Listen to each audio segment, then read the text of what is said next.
안녕하세요. 태기보이스 은택입니다. 한 주간 잘 보내셨나요? 저는 한 주가 참 빠르게 지나갔습니다. 소리내서 책을 읽는 건 자주 해봤지만 그걸 녹음해서 영상화하는 과정이 익숙치 않아서 시간이 꽤 걸리는 것 같더라고요. 하지만 이번 주도 이렇게 무사히 낭독을 마무리하고 영상을 업로드할 수 있어서 참 다행이고 너무 감사합니다. 오늘 읽어드릴 책은 29 생일 1년 후 죽기로 결심했다입니다. 저는 학생 때 한번 읽어봤던 책인데요. 재밌게 읽었던 기억이 있어서 다시 한번 읽어보게 됐네요. 제목이 가장 먼저 눈에 띄었던 책이었던 걸로 기억합니다. 여러분들도 재밌게 들어보시면 좋을 것 같습니다. 듣다가 주무셔도 괜찮습니다. 그럼 이제 눈을 감고 귀를 기울이면 이제 시작합니다.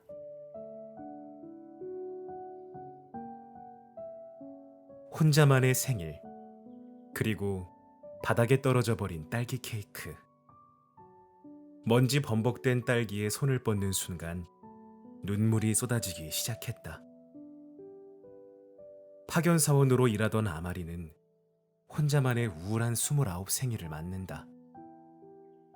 동네 편의점에서 사온 한 조각의 딸기 케이크로 생일 파티를 하고 항상 혼자였으니 괜찮다고 최면을 걸지만 바닥에 떨어진 딸기를 먹기 위해 애쓰던 중 무너지고 만다. 변변한 직장도 없고 애인에게는 버림받았으며 못생긴 데다 73kg이 넘는 외톨이. 깜깜한 터널과도 같은 인생에 절망하던 그녀는 자살을 결심하지만 죽을 용기마저도 내지 못한다. 살아갈 용기도 죽을 용기도 없는 자신의 모습에 좌절하며 텔레비전 화면에 무심코 시선을 던진 그녀는 눈앞에 펼쳐진 너무도 아름다운 세계에 전율을 느낀다. 그곳은 바로 라스베이거스. 난생 처음 뭔가를 해보고 싶다는 간절함과 가슴 떨리는 설렘을 느낀 그녀는 스스로 1년의 시한부 인생을 선고한다. 29 마지막 날, 라스베이거스에서 최고로 멋진 순간을 맛본 뒤에 죽는 거야. 내게 주어진 날들은 앞으로 1년이야. 그날부터 인생의 카운트다운이 시작되는데 스스로 1년의 시한부 인생을 선고한 그녀의 무한 질주가 시작된다.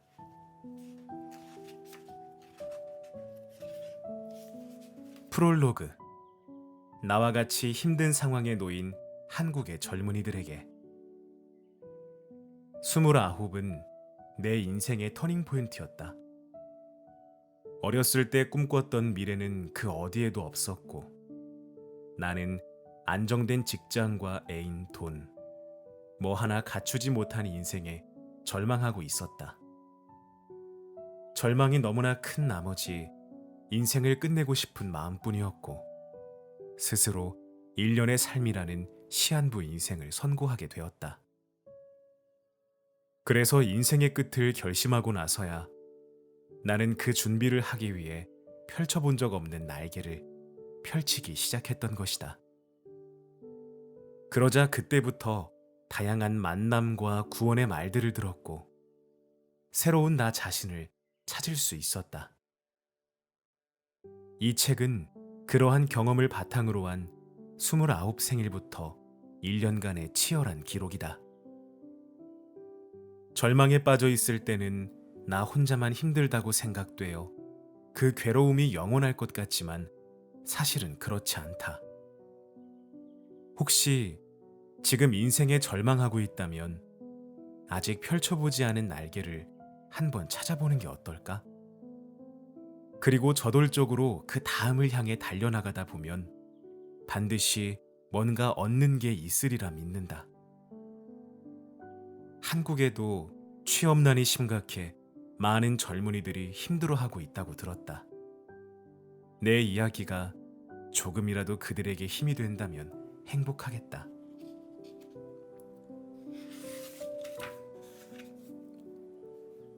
조용한 절망 속에 29은 온다. 해피 벌스데이 투 미. 29, 내 생일을 축하한다. 3평짜리 원룸에 혼자 덩그러니 앉아 노래를 부른다.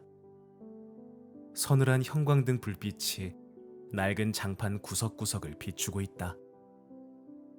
사방을 둘러싼 하얀 벽에는 그 흔한 달력이나 사진 한 장조차 걸려있지 않다. 해피 벌스데이 투 미. 동네 편의점에서 사온 조각 케이크엔 달랑 촛불 하나. 원래라면 큰 초 2개, 작은 초 9개를 꽂아야 하지만 그럴 자리가 없다. 어쩔 수 없이 한 개만 꽂고 노래를 부른다.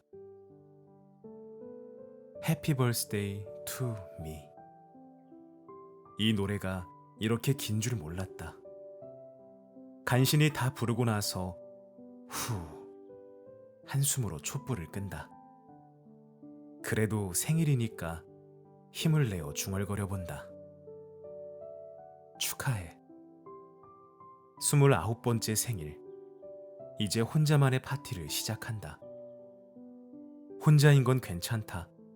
작년에도 재작년에도 혼자였으니까. 그래, 괜찮다. 일어서서 물끄러미 방을 둘러본다. 냉장고, 텔레비전, 나무 선반이 한쪽 벽으로 줄지어 있고 한가운데에는 하얀 접이식 테이블이 덩그러니 놓여 있다. 밋밋하고 살풍경한 방 옆으론 작은 주방이 칸막이에 가려 있다. 일체형 욕실이 딸린 비좁은 원룸이지만 회사와 집만 오가는 싱글에게는 충분하다. 장마가 끝난 뒤 무더위 직전에 후덥지근한 공기가 방 안에 가득했다. 딱 허리 높이 창까지 무릎걸음으로 다가가 초록색 무지 커튼을 젖히고 창문을 활짝 열었다. 뜨거운 바람만 쏟아져 들어왔다. 구형 북박이 에어컨이 있지만 전기요금이 무서워 켤 엄두도 못 낸다. 덥고 끈적끈적하지만 그래도 생일이니까 파티를 시작해보자. 습관처럼 텔레비전을 켜자 예능 프로그램 속 등장인물들이 호들갑스럽게 떠들고 있다. 방 안이 시끌벅적해진 기분이다. 이렇다 할 취미도 없다 보니 회사에서 돌아오면 배경음악처럼 텔레비전을 켜두곤 한다. 안 그러면 이 방은 무서울 정도로 적막하다. 주방에서 접시와 포크를 가져와 테이블에 올려두고 조각 케이크 하나로 만찬을 준비한다. 멋진 장소에서 생일 파티를 한다 해도 축하해줄 만한 친구 따윈 내게 없다. 뭐 그렇다고 회사에서 미운털이 박혔다거나 동료에게 따돌림 당하는 것도 아니다.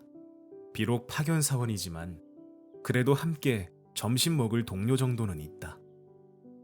하지만 그건 회사에 있을 때뿐, 퇴근 후나 휴일에 따로 만나서 놀만한 사이는 아니다. 외톨이는 아니지만 혼자인 사람. 파견 사원은 원래 그렇다.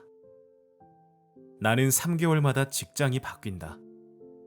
잘 부탁합니다 인사하고 나면 얼마 안가 안녕히 계세요 하고 떠난다. 어차피 금방 헤어질 텐데 하는 생각이 늘 그림자처럼 따라다닌다. 정사원들과는 개인적으로 교류할 일도 없지만 설령 함께 어울린들 그들처럼 즐길 여유는 없다.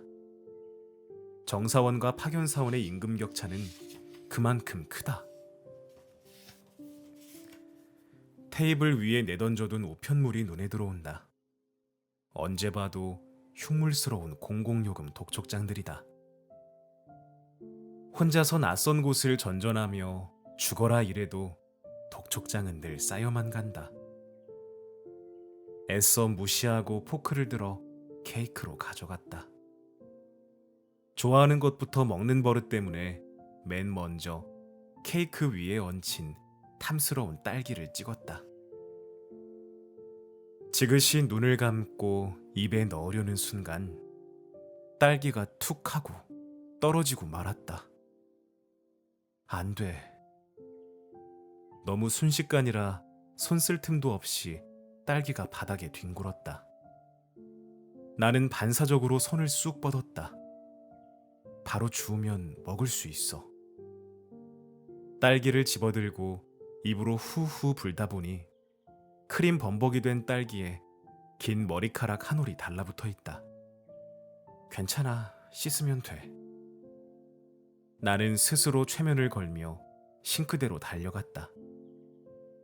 허리를 구부리고 수도꼭지를 트는 순간 갑자기 마음의 끈이 끊어졌다. 뭐 하는 거니, 너?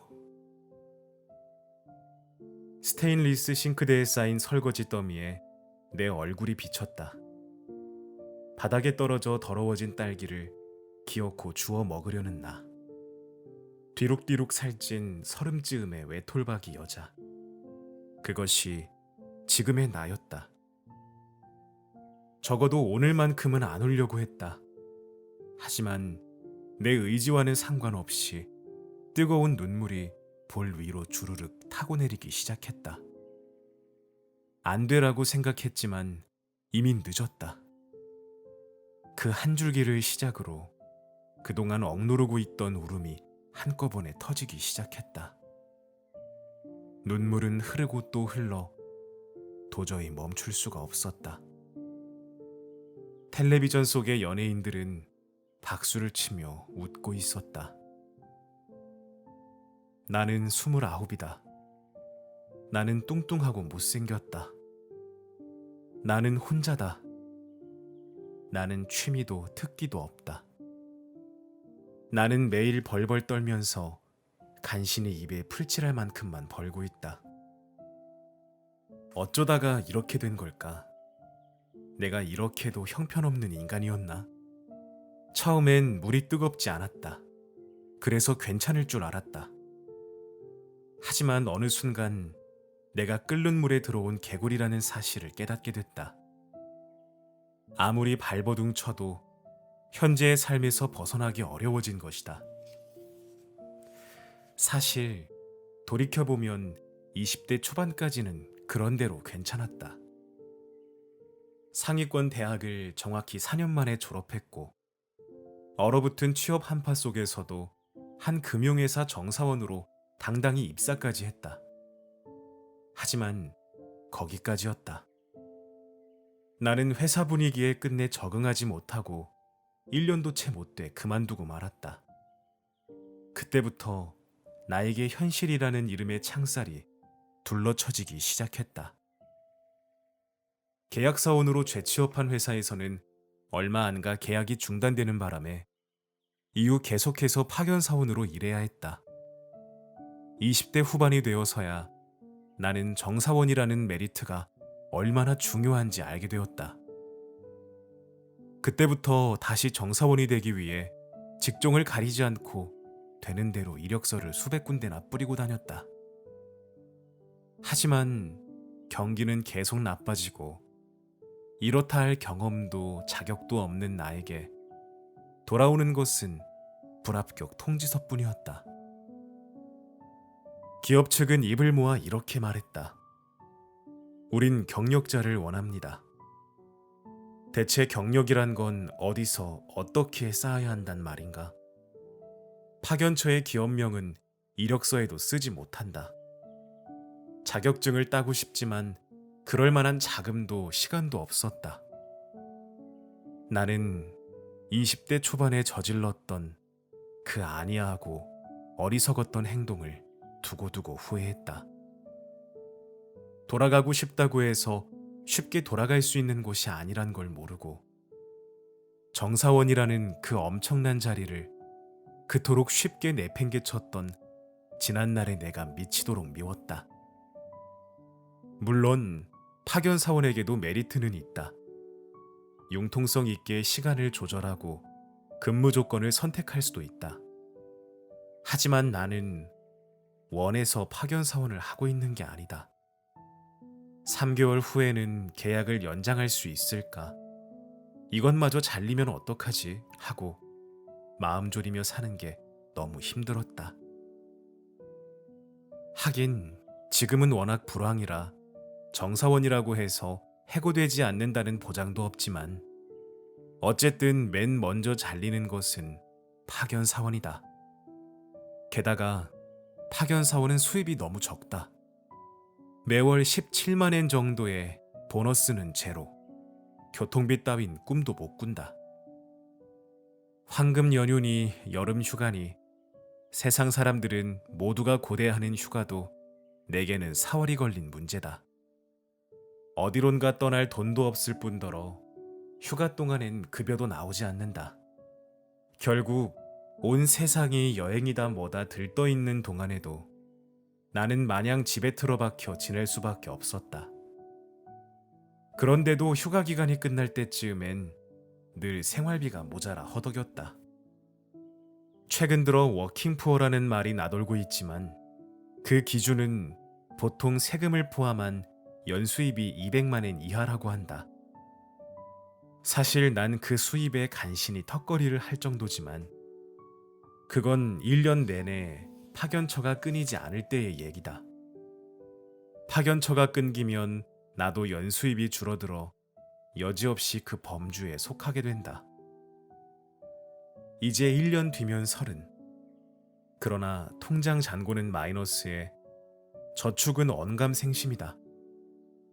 하루하루가 불안하고 또 불안해서 견딜 수가 없다. 세상은 거대한 유리거울 안쪽에 있고 나 혼자서 거울 바깥에서 발버둥 치는 것만 같다. 어쩌다가 이렇게 된 걸까? 20대 초반에 회사를 그만뒀기 때문에 이렇게 된 걸까? 정말 그때 그 한 번의 잘못된 선택만으로 이 지경까지 오게 된 걸까? 그건 너무 억울하지 않은가? 아니, 더 큰 원인이 있겠지. 그럼 대체 어디서부터 어떻게 잘못된 걸까?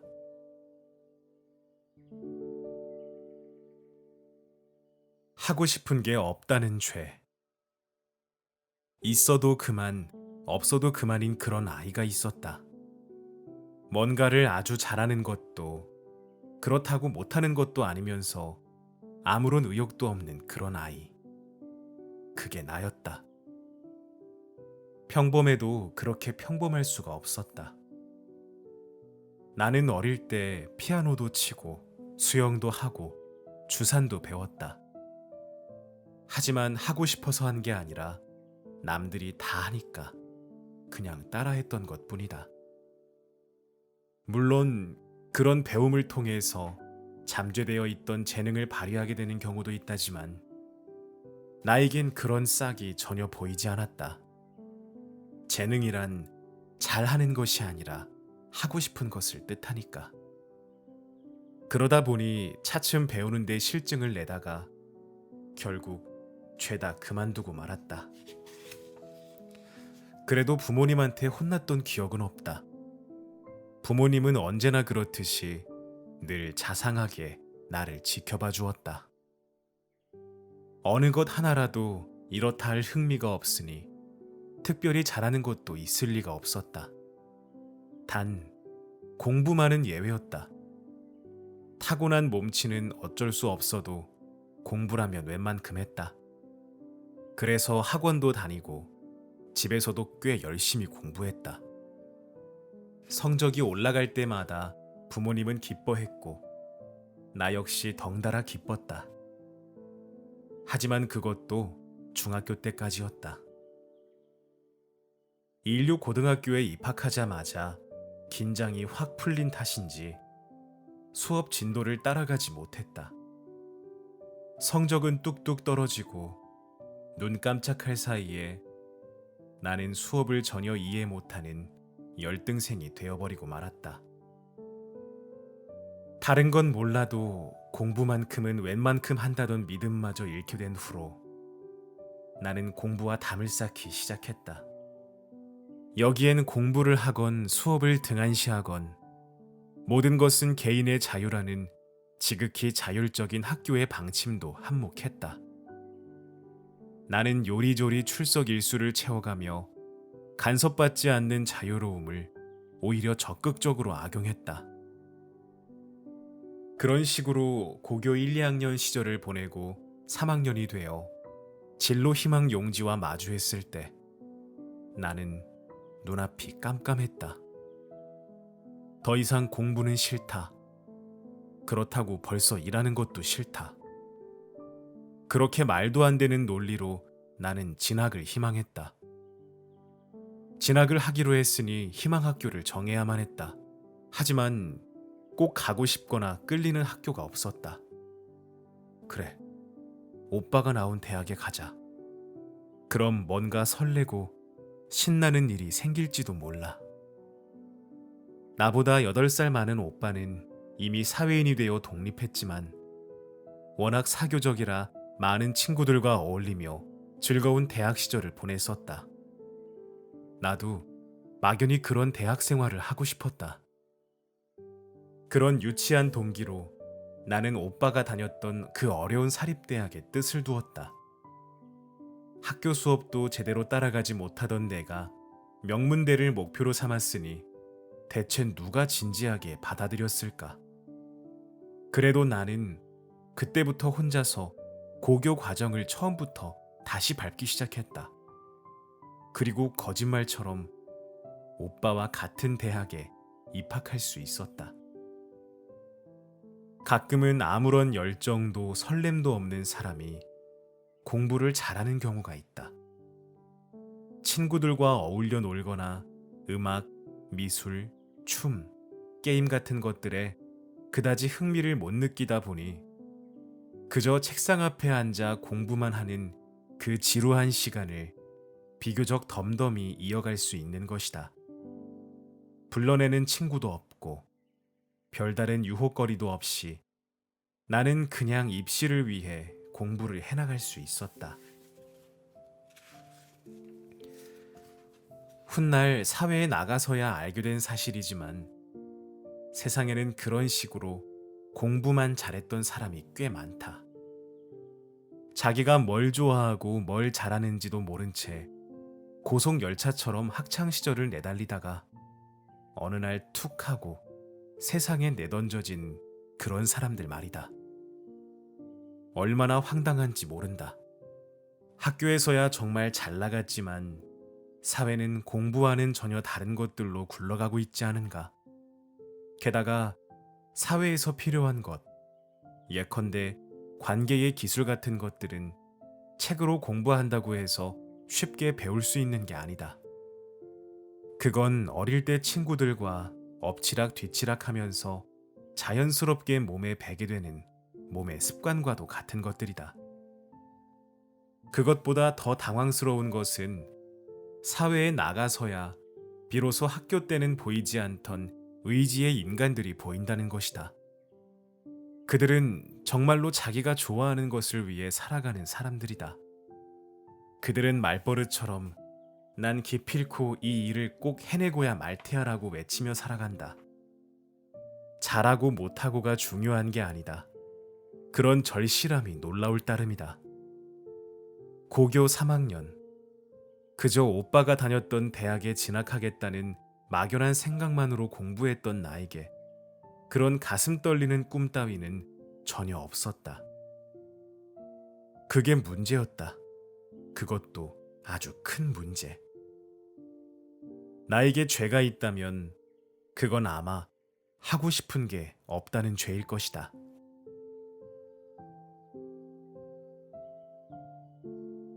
세상은 널 돌봐줄 의무가 없다. 지방에서만 살았던 젊은이들이 대도시에 가면 무조건 재미난 일들이 가득할 거라 믿는 것처럼 나 역시 어떻게든 대학만 가면 마냥 신나고 즐거울 줄 알았다. 웃기는 소리다. 그저 약간의 자유가 더 늘었을 뿐 대학도 고교 생활의 연장이나 다름없었다. 각자 좋아하는 강의를 자율적으로 선택해 이수하고 학점만 따면 출석 일수는 크게 문제 삼지 않겠다는 대강당 수업도 있었다. 나처럼 개인주의 성향이 강한 사람은 같은 과 친구들이 모이는 전공 수업 이외에는 종일 한마디도 하지 않고 보내는 날이 허다했다. 게다가 목표도 없이 적당히 선택한 과라서 관심 가는 수업도 없었고 자극을 찾아 들어간 동아리 역시 흥미를 갖지 못했다. 나는 도쿄 근교의 집에서 시내의 대학까지 그저 시계추처럼 왔다 갔다 하며 하루하루를 맹물처럼 살았다. 그렇게 무미건조하던 대학 생활이 180도 바뀌게 된 것은 남자친구가 생기면서부터였다. 같은 과 친구가 마련한 소개팅 자리에서 처음 그를 봤을 때 나는 괜히 왔구나 하고 생각했다. 체구는 왜소했고 얼굴은 기준치 미달이었기 때문이다. 나는 아주 형식적으로 인사를 하고 앉았다. 그리고 얼른 일어날 핑곗거리만 찾기 시작했다. 그런데 그가 도쿄대학 재학생이라는 사실을 알고 난 뒤부터 생각이 바뀌어 버렸다. 사람이 달라 보였던 것이다. 그래. 비록 내 이상형은 아니지만 그래도 도쿄대생이잖아. 나에게 도쿄대생이라는 브랜드는 그의 부족한 외모까지 엄청 빛나 보이게 할 만큼 매력적인 것이었다. 좀 더 솔직히 말하면 앞으로 설령 경기가 바닥을 친다 해도 도쿄대생인 그와 함께라면 나의 미래도 안전하지 않을까 하는 착각에 빠져 있었던 것이다. 나는 그만큼 속물적이고 한심하며 단순 무지한 사고방식의 소유자였다. 나는 적극적으로 그와 사귀기 시작했다. 남들처럼 영화도 보고 점심도 같이 먹고 함께 여행도 떠났다.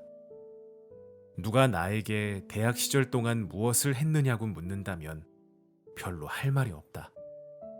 공부를 한 것도 아니고 나의 꿈과 미래를 위해 구체적인 준비를 한 것도 아니었다.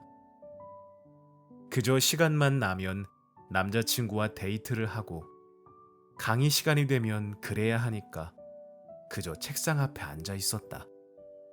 그러다 보니 어느새 졸업할 때가 되었다. 친구들을 만나면 다들 졸업 후의 인생에 대해 수다를 떨었지만 난 잠자코 있기만 했다. 나의 미래는 이미 다 그려놨기 때문이었다. 졸업하고 25쯤에 결혼한다. 그때쯤이면 그 사람도 어느 위치까진 올라가 있겠지. 그럼 난 임시로 취업했던 회사에서 모두의 축복을 받으며 퇴사하고 전업주부가 되는 거야. 그렇게 장밋빛 미래를 설계해 놓았기에 나는 친구들처럼 불안해할 필요가 없었다. 그래서 졸업한 뒤 운 좋게 취직한 회사를 적응 안 된다는 이유만으로 미련 없이 그만뒀을 때도 전혀 위기의식이 느껴지지 않았다. 어차피 결혼할 건데 뭐. 곧이어 정사원이 아닌 계약사원을 선택한 것도 같은 이유에서였다. 나는 전혀 불안하지 않았고 치열하게 살아야 할 이유도 없었다. 25살이 되던 해 어느 화창한 봄날 그가 나를 불러냈다. 그쯤 나는 이제 슬슬 결혼 준비를 해야겠다고 생각하던 중이었다. 할 말이 있어. 카페에 앉자마자 그가 나직한 목소리로 말했다.